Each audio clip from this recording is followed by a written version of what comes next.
Hi everyone, I'm Anne Riddell and welcome to the new season of Arts in the City. First up, a trip to outer space. Andrew Falzone heads over to the Hayden Planetarium at the American Museum of Natural History to check out their stellar new show, Encounters in the Milky Way. He also discovered some out-of-this-world jewelry, all in a single voyage. I think that's what we're able to provide in the Dome, is a real experience that's fueled by science and by art that is unique in the human experience. Which sums up Encounters in the Milky Way, the latest iteration of the Hayden Planetarium space show. Part of the American Museum of Natural History, the theater is located in the glass-encapsulated Rose Center for Space and Earth. The 24-minute movie wraps around the cavernous cosmic cathedral that is the center's space theater. The dome-shaped screen is 87 feet in diameter and seats 429 people, the largest in North America. But this presentation isn't just about sight. The sound system has been upgraded to 3D spatialized sound, so now the audio seems to fly or float around the room in tandem with the stars. So we spent 6 weeks in the Dome, matching the sound to the picture, spatializing it. So for the last couple of weeks, I got to spend nights in the Dome with our mix crew, and that to me is really when the movie comes to life. The show tells the story of cosmic movements that shape our galactic neighborhood and our place in the universe, and shows how our own solar system is in motion through the Milky Way. And while the motion picture is beautiful to behold, astrophysicist Jackie Faraday says it all started with raw data. And in the year 2018, there was this mission by the European Space Agency called Gaia, and it revolutionized astrophysics and the astrophysical understanding of motion and mapping. And it was that very mission called Gaia that inspired me to bring to the table the concepts that ended up becoming Encounters in the Milky Way. When the data was processed and the team began to translate the numbers and equations into visual imagery, they made an unexpected discovery. The outer part of our solar system is this thing called the Oort cloud. It's named after a guy named Jan Oort, who was the one that surmised it was there. It's millions and millions and millions, billions really, of comets that surround us, that are left over from when the solar system formed. And the new models made for the show revealed that the Oort cloud is of a spherical shape. So by visualizing his simulation, we saw a structure that makes sense that it's a part of our solar system, of the structure of our solar system, that no one had ever seen before. Now this Oort cloud is a simulation of what we think it looks like, but it's based on real data of objects we have measured in the outer part of our solar system. So when we saw it, we were blown away. It was a spiral shape, almost looking like a galaxy itself.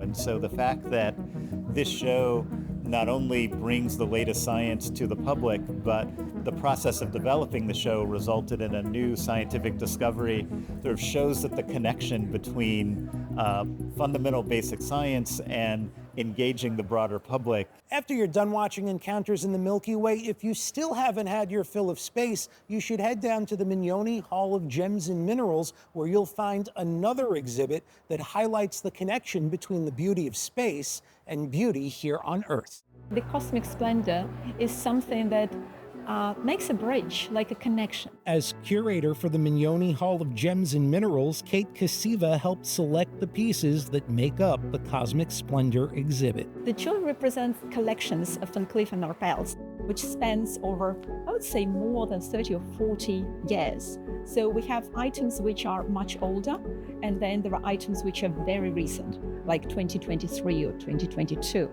And all of them have some connection with the space. With over 60 pieces on display and no public mention of the collection's monetary value, we can only assume they're as priceless as the cosmic wonders that inspired them. So you see a huge variety of, let's say, earrings, brooches, clips, necklaces, but each of them has something very special that reminds you of the celestial bodies. They can be meteors, they can be asteroids, moons, planets of the solar system. What happens when you bring those things together is that the public develops a deeper understanding of how discovery happens. I'm Andrew Falzone for Arts in the City on CUNY TV.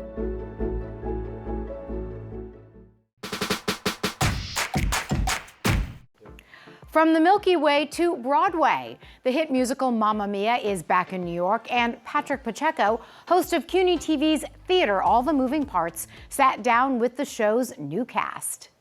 Mamma Mia is back, a musical that began as the challenging idea of marrying the catalog of ABBA hits to a mother-daughter story on a Greek isle, and grew into an international phenomenon. And joining us are the Dynamos. Christine Sherrill as Donna Sheridan, a single mother prepping a daughter's wedding while juggling a former love triangle. Jalen Steele as Tanya, the stylish divorcee still finding romance around every corner. And Carly Sokolov as Rosie, the lovable, quick-witted clown of the group. Christine, let's start with you because you, as you said, you played Tanya in 2006. Yeah. And were you always itching to play Donna? And I never thought about it until they called me in for the Vegas company.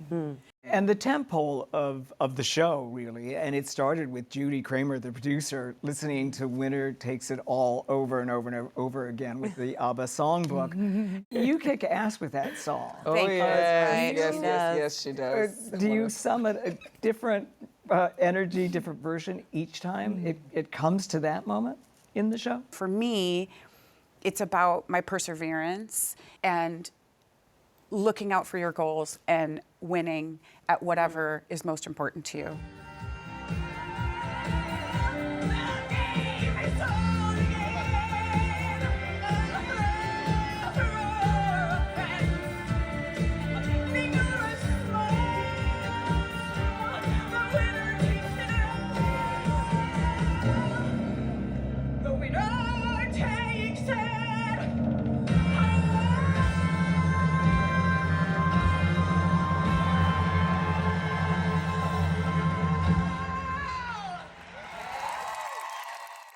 And in what way was Rosie vulnerable, and in what way were you able to capture that vulnerability? Well, you know, Rosie is described as a clown and the comic relief. Be funny and say the lines that are written, but what really gets people to love Rosie is the vulnerability. You know, she's unapologetically herself, and I think that is the basis of my Rosie. You know, maybe there might be some Jennifer Coolidge in there. I don't know. Yeah. Certain inspiration. Jalen had one of the most funny moments in the show with Justin Sutter. Oh, yes. Right? Yes. I mean, you are the cougar to end all cougars. Yes. And he's awfully young. He looks awfully young. He has such a baby face. He's older than you think. But the question is, isn't all of acting an act of seduction? Jalen and I talked about this before, having both played Tanya. Oh, yeah. That you can't really be Tanya and play Tanya. Yes. Exactly. Oh, Explain that. So Jalen is very far from being Tanya. It's so true. I am at home in some sweats, some hokas, and a ball cap. Yes. Give me that any day, and I am. That is how I live my life. Let me tell you. But the part. If you're too Tanya and you're doing Tanya, it kind of like, it makes it a little too much. You have to be able to make fun of yourself. Yes, exactly. It's also staying away from stereotypes, and that it's very easy for us to fall into stereotypes with the script, which is beautifully crafted script. Yeah. But you know, it's very easy to say she's the cougar, she's the well-rounded mom, and she's the funny one. The camaraderie is fantastic. We have established a line of play, I want to say. Yes. We've all come to this agreement that when we are in that scene, we are giving and we are taking. And that's what keeps it fresh. And every night it's different, and every night it's real, and we love each other. Jaylin, you lost your father at the beginning of the tour. Yes, I and did. being in this show must have helped you get through that loss. You never can get through it. Yeah, I know. I'm gonna try to hold it back. But these ladies were here for me whenever I lost him. And so just being able to have that experience and to have that bond with them, I know he's looking down. And very proud. Definitely. And she came to work that And night. I sure She did. came to work. I came to Like work. in true Jaylin style. And mostly because I know my dad, and I know he would have been like, you go and you do what you love. And that's exactly, what I did for him. And so just to be able to have that and him be a part of not only this show, but be a part of my life and my memory of him being kind of intertwined with this as well. It's a beautiful thing. It's a beautiful thing, and it's the roller coaster of a career, and it's so great that you've arrived at this point in your lives. To hear more from our conversation, make sure to watch the full episode of Theater All the Moving Parts, airing the second and fourth Fridays of each month at 8:30 p.m. Eastern on CUNY TV, also on YouTube. Tucked away on the Upper West Side, you'll find a brownstone buzzing with music. For decades, the Bloomingdale School of Music has provided lessons to all ages and abilities, from classical and jazz to Broadway and pop, in a symphony of sound and opportunity.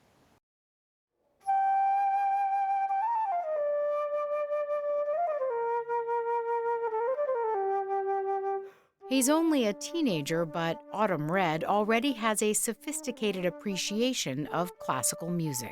I feel like a lot of times when people think of like what teenagers are interested, they don't think that the average teenager would be interested in classical music the way a lot of people are here. Here is the Bloomingdale School of Music, a musical hub nestled in a brownstone on West 108th Street. Founded in 1964, the program first began in a church basement with 50-cent piano lessons and a goal to fill a musical gap in the community. Executive Director Erica Atkins explains in many ways that remains the same. Our mission is to provide access to high-quality music education for everyone who seeks it.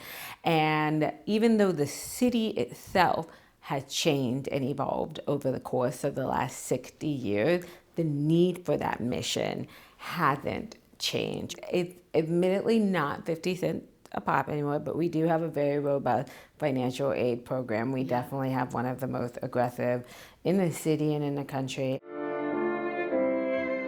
The focus on financial aid includes MAP, the Music Access Project, a 3-year pre-college program for talented young people, offering partial to full scholarships based on need. Also, Project Bridge, which provides full scholarships for weekly lessons. Bloomingdale has instruction in more than 20 instruments, but you don't have to make music to be involved here. We have a free faculty concert series. We also do several different recitals, master classes, etc. So people also get to just come here to Bloomingdale and just enjoy music and enjoy the artistry that is in this building. I don't even know how to describe the joy that music brings, but I think everybody has the experience that there's just something you hear or like just like a little note, and it just brings you up. That connection to something deeper is part of what drives students like Will Itzkovich. It gives me expression. I'm not very open about my emotions to people around me, so when I'm feeling upset, or even when I'm feeling excited about something, I always turn to music as the first outlet.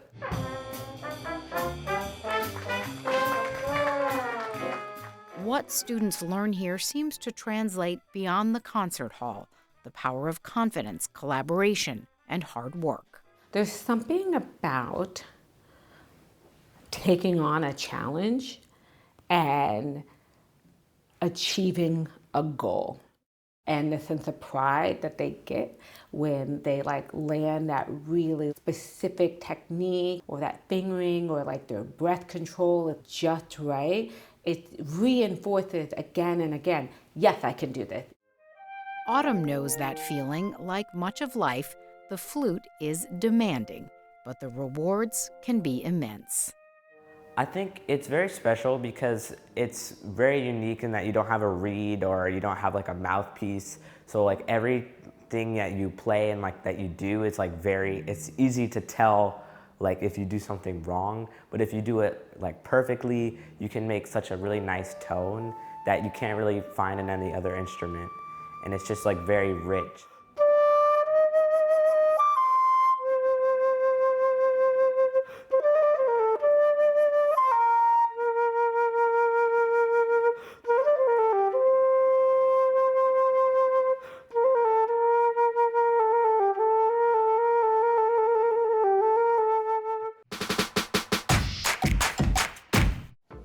Not just anyone can be a New York tour guide. It's part passion, part performance, and you have to pass a test. Our Donna Hanover joins a tour by Gals About Town, two friends loaded with fun facts about our city. Today, our story is specifically going to focus on the rat and the pigeon, two of the animals that are most similar to New Yorkers compared to other animals. Just like us, they're scrappy, they're cosmopolitan, they're opportunistic. We've already passed around some of the Vermin bingo cards, as well as stickers for filling that out. These are Gals About Town, a walking tour company composed of longtime friends Jess Joseph and Eleanor Cummins. They offer many subjects, including Crown Heights, Staten Island, holiday markets, and today they start with their popular Vermin tour. Jess is also a writer and an elementary school teacher and principal. Eleanor is a therapist, an adjunct professor, and a writer, mostly on science. She penned a recent New York Times article saying that tour guiding helps satisfy her own curiosity, including about our least favored residents. They max out at about a pound. No matter what the rumor mills tell you, there are not like 5-pound rats running around New York City. So there are a few things that you can see that New York City has done to try to rat-proof this space. So to my left, you're going to be seeing a bait box. Those are full of poison. They are locked. You need a special key to access them. Rats live in social groups. They have generations. They have best friends. And so what's happening under here, there's a tunnel that goes into a large burrow, a nest really, where there's another way to exit out of it. Jess and Eleanor are brilliant, but also willing to be goofy, like with Vermin Bingo, if it helps people have fun and open up to new information. They think of each tour as a kind of performance art. Because you have to make it come alive. I think as a classroom teacher, Jess is a really unique talent on the tour guiding circuit because it's all about sort of that extra kind of flair. It's not easy to earn a tour guide license. There's a multiple choice test that has something like 180 questions. Does that sound right? Like that, yeah. And it's about architecture, transit, and history. The Vermin tour is in such demand that Jess even got a rat tattoo designed by one of her young students. Then she got a pigeon, and so did Eleanor. And here's my matching tattoo. That's a dove. Yeah, so a dove and a pigeon are actually the exact same species. The dove is just the white version of a pigeon. Shocking, I know. Jess has the New York City pigeon. I have the pigeon of peace, but they're both pigeons. They're both pigeons. They definitely admire these birds, which have historically been trusted to carry messages, including in wartime. Jess says we don't quite know why pigeons have such great navigation. What we do know is that they are some of the few non-mammal animals to recognize themselves in a mirror. They can figure out the letters of the alphabet. They have been trained to detect breast cancer on an MRI, and they make incredible pets. Pigeons love people. In fact, you learn a lot about love on this tour. Even though they mate for life, when they do their mating ritual in public, they actually play hard to get. Notice she keeps walking away from him, and he keeps chasing her. She is pretending she does not know him. I'm telling you, she does. They probably have raised at least a generation of squeakers together. A squeaker is a baby pigeon. Next, Eleanor and Jess guide us to a different neighborhood for a different subject. New York has drawn people from all over the world for its entire history. We're now at the corner of Grand Street and Mott Street, which Eleanor and Jess view as a hinge point between Little Italy and Chinatown. It's an opportunity for them to talk about how important immigration has been in the history of New York. By about 1910, New York City was one of the largest places full of Italians outside of Italy itself. After World War II, Little Italy did begin to shrink a little bit. A lot of people moved out from the city into the suburbs or into, Staten Island, Long Island, New Jersey, and of course, Brooklyn. Immigrants from China had been arriving since the mid-1800s. As the Immigration Act of 1965 was passed, Asian immigration to the United States increased dramatically. Today, this area is home to more than 27,000 Asian residents. To sweeten the end of the tour, Eleanor and Jess serve up Chinese egg tarts and also some Italian cannoli. It's made with ricotta cheese. Claire, as an Italian person, would you like to share anything about the cannoli? Thus, the tour ended with audience participation on whether there should be chocolate chips in cannoli filling. I'm a purist. I like the without, but these are still good. Cheers. As little girls, Eleanor and Jess didn't imagine doing this, but their families are proud of the tour guide endeavor. I grew up in Washington State, but when they visit, we have put on some tours for them. I think they had a really good time. They did. And my family definitely is. I was born in India. For my dad, English was not my first language, and I think that was something he was stressed about. My brother and I were younger, like how would we do it? So I think for him, it's a very cool experience to see how much can be done 25 plus years later. I'm talking to the public about New York. Thank you so much for joining us today. We love New York, and we hope you do too. You can find Gals About Town to book a tour on Instagram or on their Eventbrite page. I'm Donna Hanover for Arts in the City.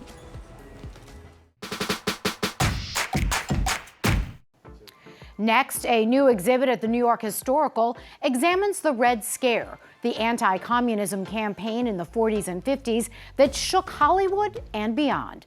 Our Neil Rosen takes us on a tour. Are you or have you ever been a member of the Communist Party? Blacklisted, an American Story is the name of a new exhibit at the New York Historical that explores through photographs, objects, and film a dark period in American history that took place in the 1940s and 50s. The museum's exhibit tells, in depth, the story of the Blacklist's powerful ban that prevented many top writers, directors, actors, and other entertainment professionals from working in film, television, and Broadway because of their possible ties to communism. The New York Historical exhibit explores how the House Un-American Activities Committee, HUAC for short, called Hollywood figures to testify and to name names of alleged communists working in motion pictures. How a blacklist was created, and how hundreds of careers were ruined. Many of these people were completely innocent. Some even committed suicide. While some screenwriters found a clever way to write movies under a different name, as depicted here in the 1976 movie The Front. Howard, they won't buy my scripts.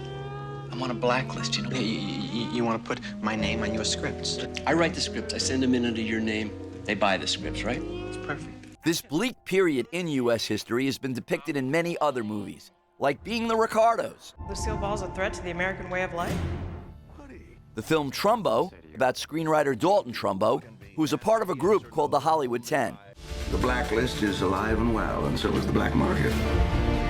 We should all be prepared to go to prison. The movie Guilty by Suspicion. I want to know how many communists you knew.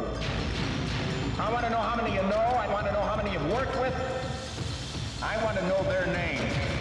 And Good Night and Good Luck, a 2005 movie, and earlier this year, a Broadway play dealing with TV journalist Edward R. Murrow exposing anti-communist crusader Senator Joseph McCarthy. Anne Riddell is the curator of the New York Historical's instructive and illuminating Blacklisted, an American Story exhibit. The committee's stated purpose was to identify subversive components and propaganda embedded in Hollywood films, but they never identified any. There was never any evidence. But I think that many really saw this as an opportunity to raise their own political profile.